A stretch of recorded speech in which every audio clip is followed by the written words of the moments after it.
والله كيفني اليوم معكم؟ أصفر صفارين أطيب من أم النارين. ها؟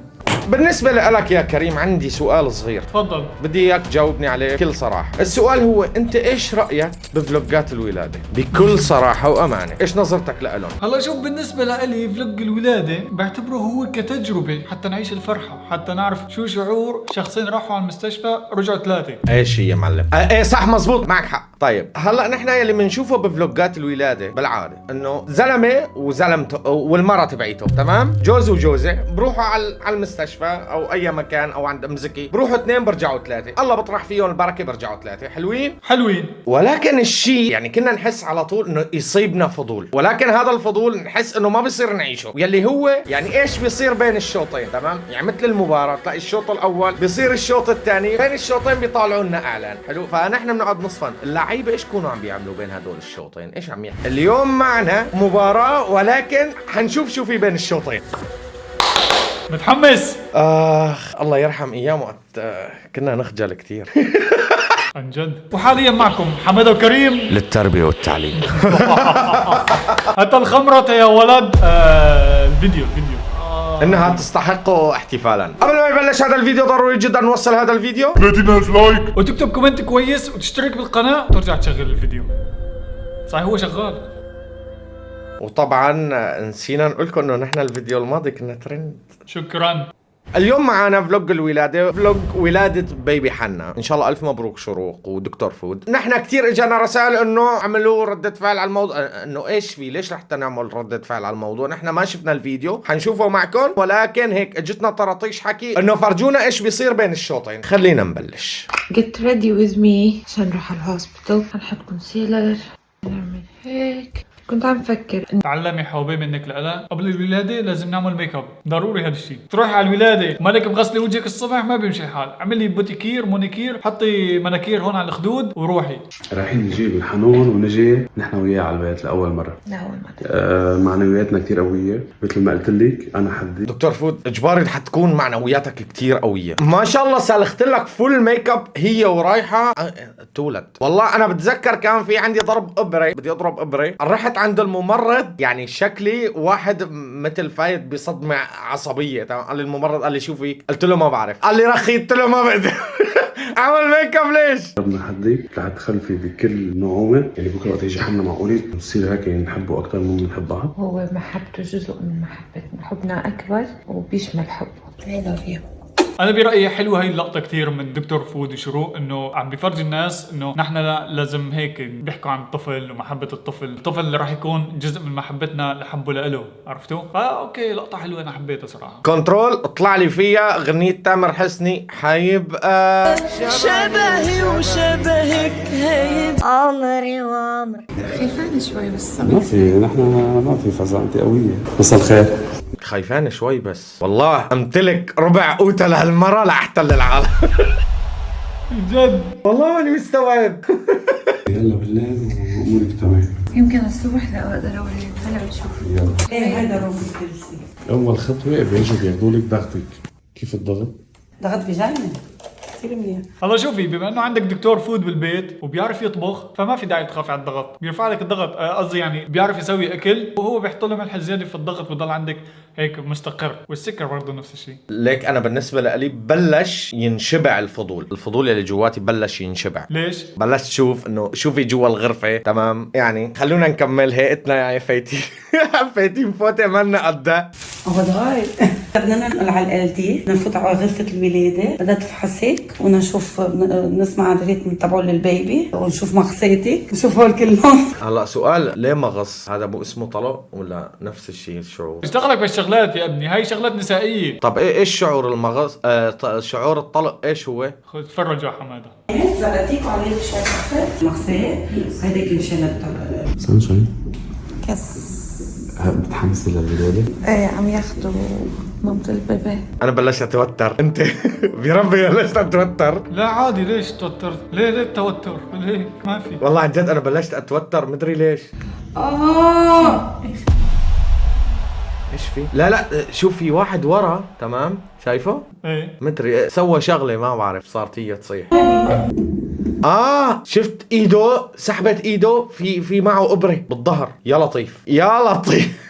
بحاول شغلات الطب صراحة بعد عنها، لأن ما بعرف بيجيني شعور لما بفوت شي عيادة أو بفوت مستشفى وبشم ريحة الأدوية بحس إني خايف ومو خايف. تمام يعني كأنه ما له همك الموضوع، لا بس إنه همك هو إنه شي بتحبه وشي ما بتحبه بنفس الوقت. هيك أنا بنتابني هذا الشعور وبخاف منه شوي. شوف انا بالنسبه لي ما بحبذ يكون عندي صديق طبيب ابدا، عن جد ما بحب يكون عندي رفيق طبيب. لا حلو لما تقعد معه بالجلسات بحكي لك شي بالطب بالأمراض. لا يعطيني ولا يحكي لي بالطب نهائيا، لا يقربني على الطب يا اخي، اتركني هيك عايش على فطرتي اذا سمحت. طيب حجيب دكتور فود زعتور اسألك شقور أمور أنا بعشقك. حنبلش نعطي طلق صناعي، حيصير في عندي كونتراكشنز، أنا ما ححس فيهم اوريدي، أنا ححس حالي ريلاكس. شوف عم بيصير اشياء كتير غريبة والله العظيم، انه بدنا نعطي طلق صناعي. طولي بالك على رزقك. اسمع تفهم بالطب؟ اكيد لا. خلص سكوت خلينا نشوف. ايش بدك تشوف؟ طلق ايش بدك تشوف؟ عن جد انا عم شوف هذا الفيديو حاسس حالي كتير مستحي، والله العظيم كتير كتير كتير مستحي. وانا كمان هذا الفيديو كلياته ما ينزل. وانا كمان مستحي. مدري ايش في. شغل مستحي وشغل عشان نخلص الفيديو ونعمل له اديت وينزل.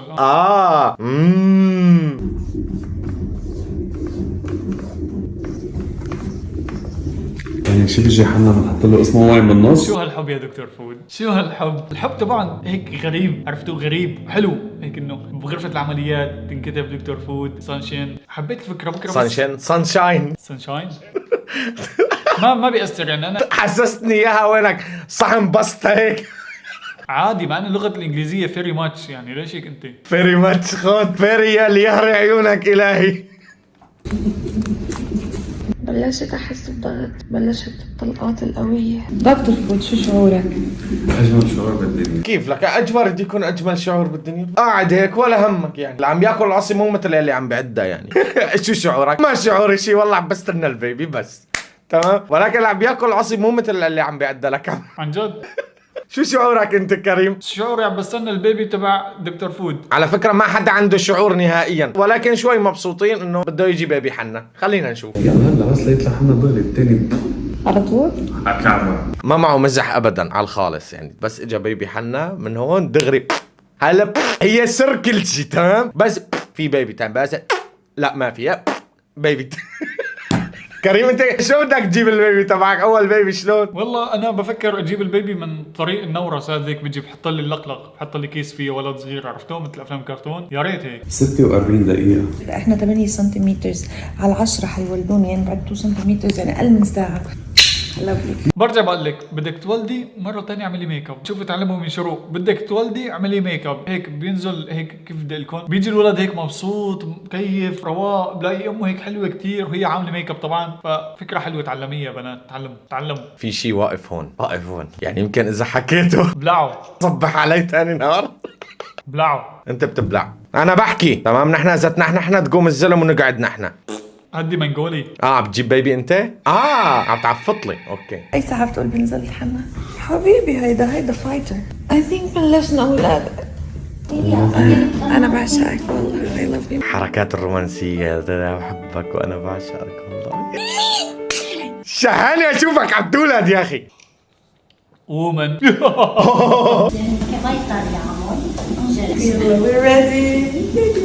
انا دكتور فود. انا دكتور فود متعدد استخدامات، طباخ، فنان، بيصور، بيولد. امزكي. بعد ما يجيب البيبي بقيمه من 10 اذا ناقصه ملح. قوية والحشا قوية.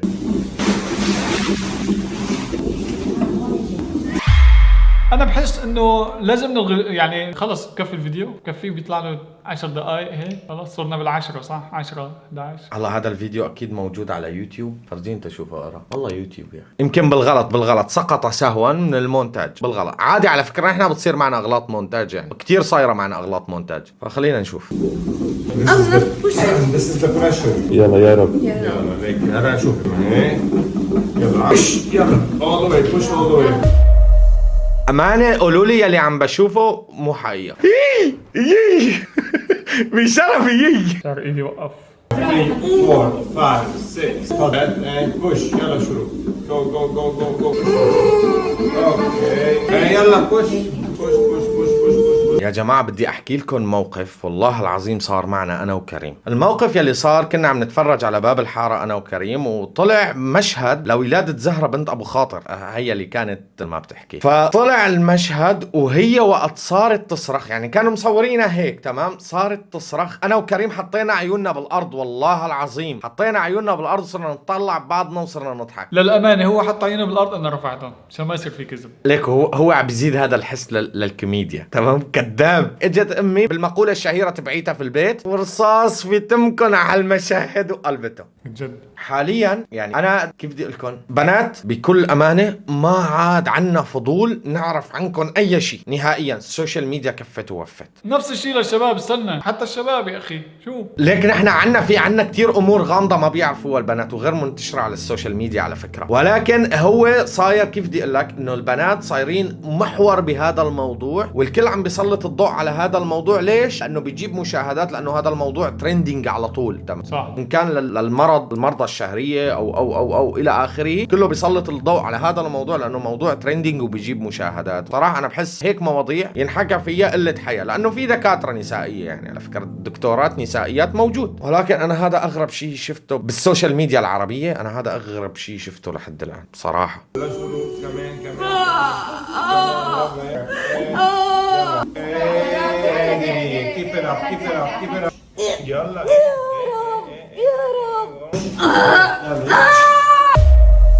أنا عن جد آسف، جد مستحيين منكم، ولكن هذا الفيديو نحن ما عم نشهره لهذا الفيديو لانه اوريدي جايب 400,000 على يوتيوب، فما بعتقد نحن عنا هون يجيب اكثر من هيك. آسف لأنه أول مرة باليوتيوب بعمل ردة فعل على فيديو هيك، آسف اعذروني كفي. واسف لكل البنت عن جد صابها فوبيا من انه تكون ام. انا شاب وصابني فوبيا. حماده شاب وصابه فوبيا انه يصير مرة. ايش قصدك؟ ليك لا تفكر انه في بيني وبينك شاشه، قسم بالله بسحبك من زلعومك، بحط ايدي بتمك بقلبك مثل الجرابه ولك. لك شغل. ها ليكو اول فيديو لإلي انا اذا صرت بدبي، اول فيديو حيكون فيديو اني عم بضربه لكريم بس لانه صار بده تربايه هالصبي. يلا شغل شغل ياسين ما عاد اصور، يلا جحشت، يلا الغي الفيديو، سكر الفيديو، الغي. اذا وصلت هاي النقطة من الفيديو حطوا لايك واشتراك وشاركوا الفيديو. اسمع بدنا نشوف فيها جابوا لنا حلو ما جابوا لنا، بدنا نشوف حنا يعني شفنا كل الفيديو ما نشوف حنا. ايش بك يا يسوع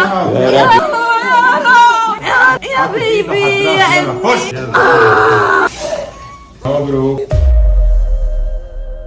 الحمد لله على السلامة أيها المولود الجديد حنا، لقد شرفتنا على الدنيا. إن شاء الله أيامك الجاية تكون أيام خير عليك. حابب أقول لك إنه هذا الفيديو أنت بس تكبر حتشوفه. ويلي بيقول لك أنا بعرفك من أول لحظة جيت فيا على الدنيا صدقه. مزبوط والله العظيم يعني.